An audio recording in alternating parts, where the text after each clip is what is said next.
I wanted to show you what you can do with the complete volume pump strategy once you apply it to your chart. And with this complete volume pump strategy, you can measure volume and price action in just about any way imaginable. And volume is so important because any large moves in the market are always accompanied by larger volume. And there's also numerous volume patterns that happen over and over again in the markets. And with this complete volume pump strategy, you can define and detect any of them. Volume is also so important in showing where market support is, where the true market support is, that is, and where resistance levels are at, and also where large market makers and institutions have stepped into support, pump, or even dump the price. And then the other part of this, and then we'll get into the settings, is price action. And price action's really an extremely reliable way of detecting where price movement naturally wants to go to. So with this complete volume pump strategy, you can also define and detect price action patterns in real time as they happen. Now, with that being said, you can literally start trading the strategy within 60 seconds of applying it to your chart, and with all the default settings that are already pre-programmed in here before you apply it to your chart. Now, I won't go into how to use every single detail of this complete volume pump strategy. Here we have all the settings, but I am going to give you a quick overview on just the power the strategy has and the complete mastery over volume and price action it has. So let's start taking a look at it. First of all, what we've done on the chart is all these green lines you see back here are all the conditions that meet the criteria that we've predefined. And of course, you can change all of these to your likings, but on the default settings we have here, they work pretty well. Now, let's go over each of these and show you exactly what's happening. And what I've also done too, just to make it easier, is we have a volume indicator down here. You can see that here, but that's showing down here. And you can also see this yellow line's the volume moving average. So it's literally just calculating the moving average of the last amount of bars. And we have that just looking at the last 20 bars to create an average. So in the complete volume pump strategy, which things you can do with volume controls, you can look to see if any volume is any percent above the volume moving average. So for example, what I have being looked for in this particular setting is we want to look at entries only when volume is 100%. So literally it's double over what the volume moving average is.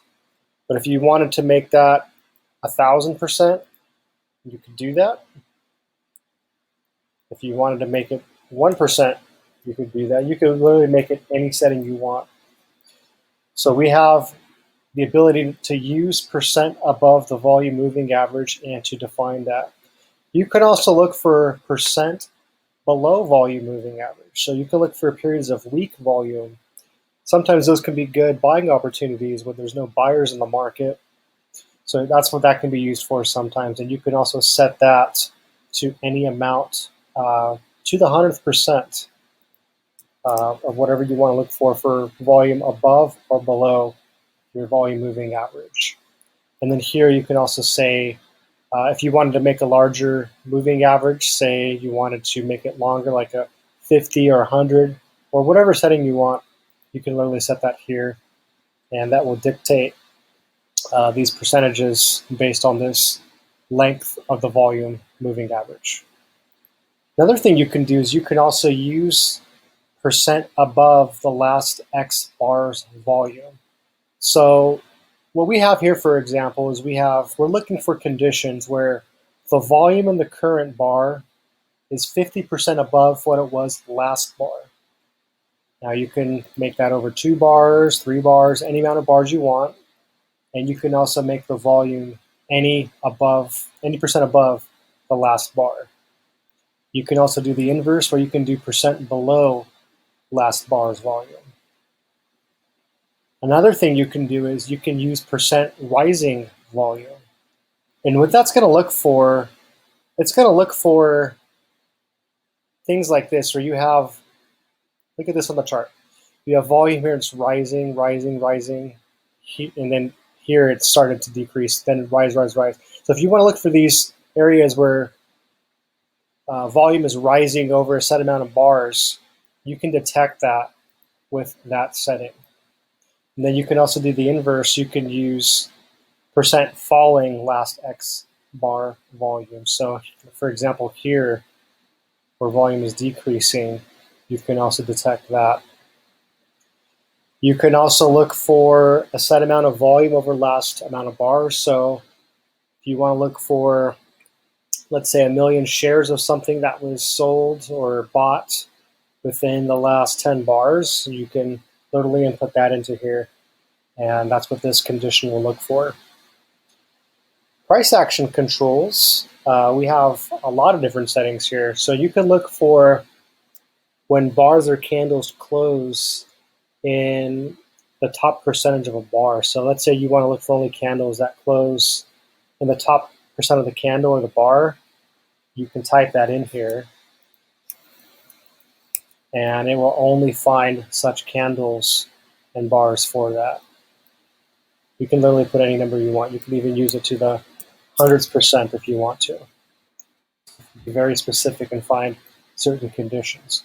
You could do the same thing with the bottom of bars. If you want to look for bars that close in the bottom 50% or bottom 10% or 1%, you can use this setting to find that. This next setting, use high goes higher. Pretty self-explanatory, but the high of a bar compared to the high of the previous bar is what you can do with this. So if you're looking for bars that are going a set amount higher than the previous bar, you can use this setting to do that. And this is just the opposite. If you want to find bars where the low goes a certain amount of percent lower than the previous bar or amount of bars, you can do that. And then we have this bar high higher or lower low combination operator.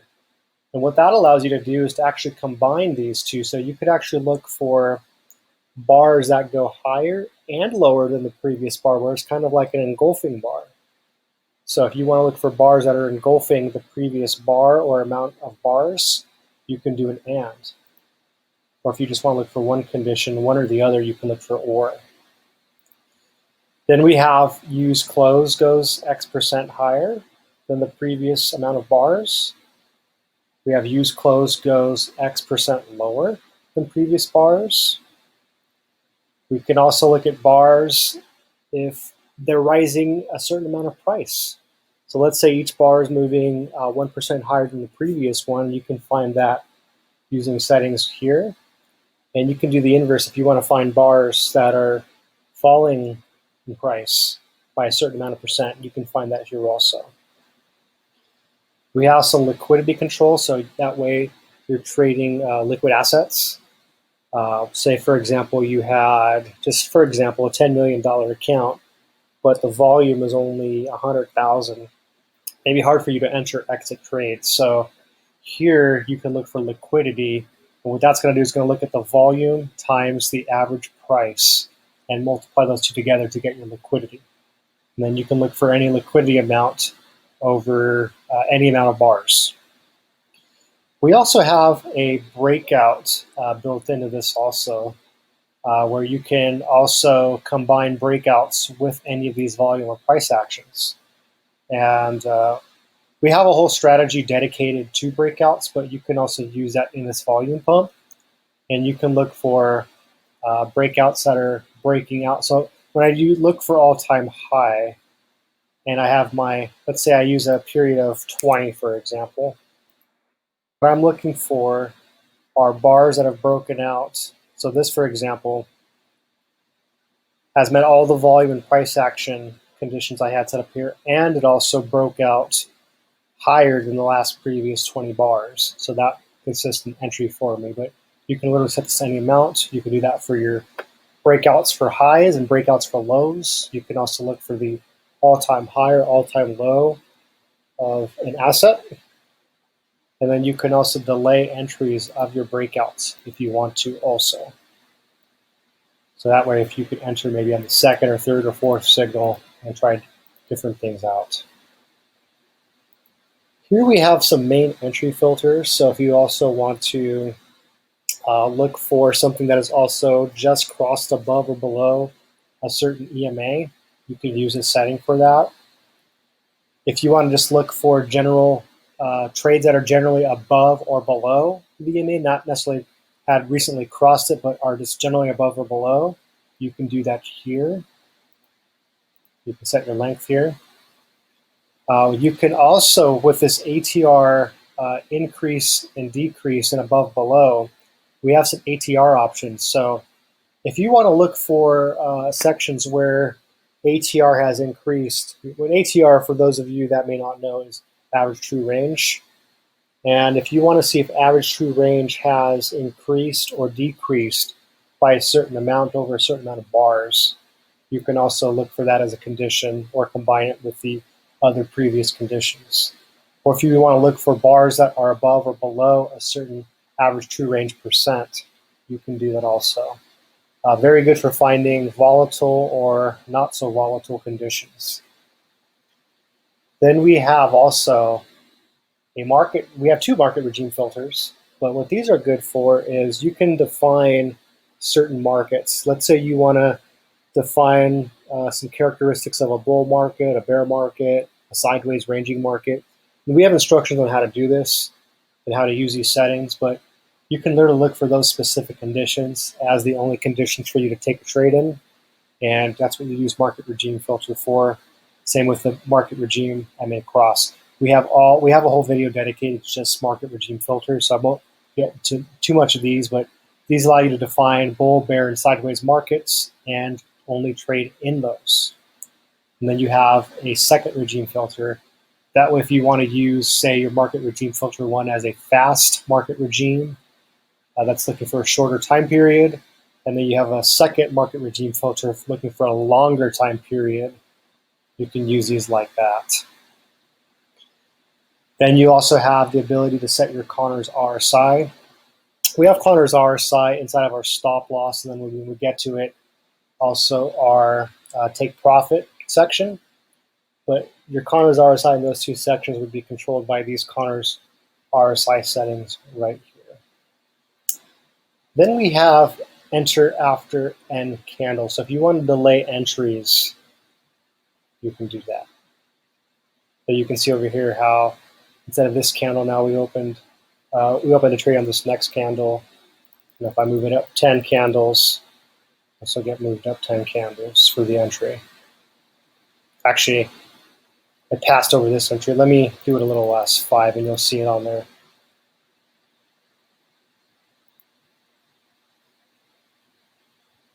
There we go.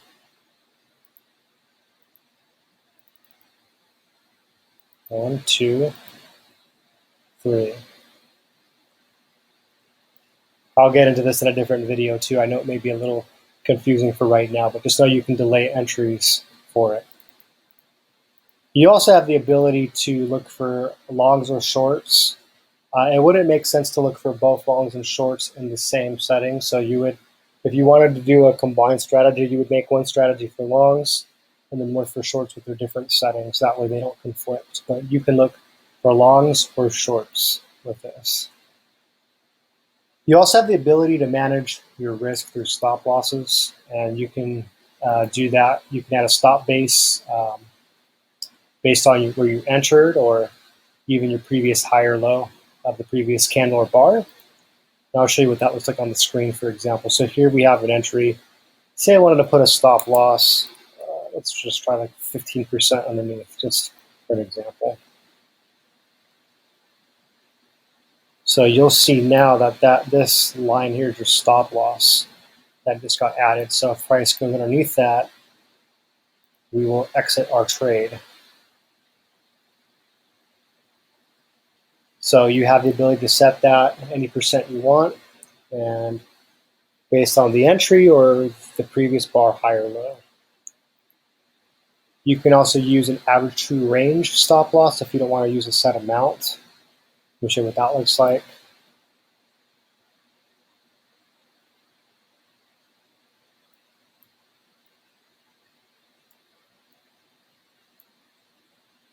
There we go. So you can see here, this is too far off the screen, but you can see here our stop loss is now placed in. Our stop loss is placed over here. So you can use average true range also. And you can set any multiple you want of average true range and any length look back to find that out. Now, as soon as you enter a trade, you can move your stop loss to break even. Once you get in a profit, you can set it to break even. You can also use trailing stops. So, for example, here, I'll apply one to the chart.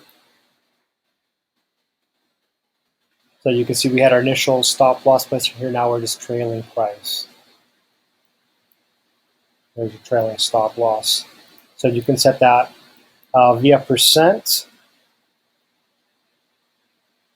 or you can also do an average true range trailing stop if you want to instead. You can experiment with the different settings and see what works best for you. And then you can also do a Connors RSI initial stop, which is what we were talking about up here with the Connors RSI settings.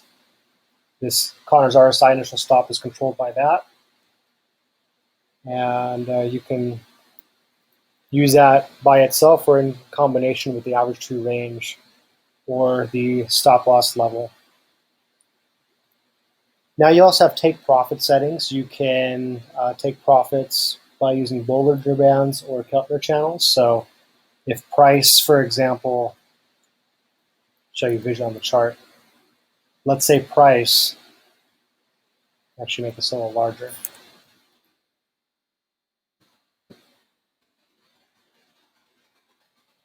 And I need to use a larger length also to make it easier for you to see.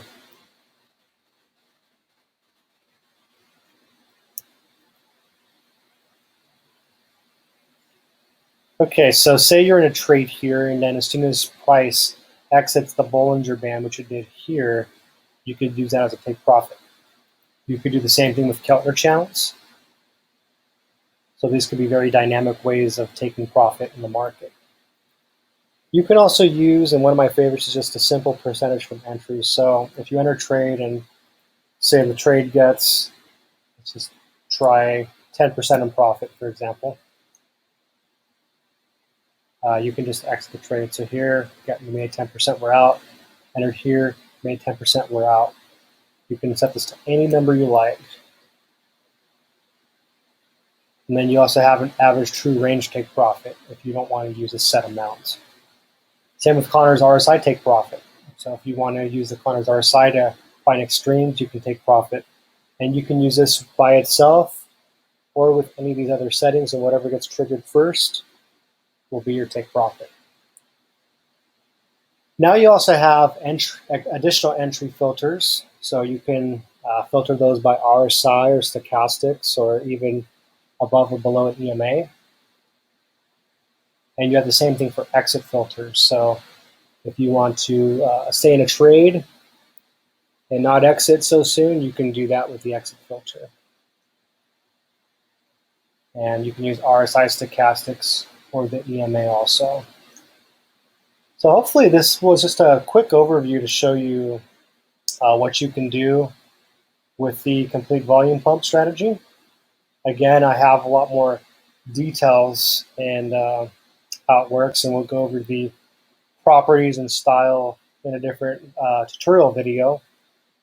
But all you literally have to do is, once you subscribe, is you'll get invite-only access on TradingView, and you just apply this to your chart, and without tweaking it, you can get the results I showed in the video above that you can check out. And if you want to, of course, you can tweak these to make it better, but outside the box, it works very, very well. So happy trading and enjoy. Look forward to seeing you on the other side. Thank you.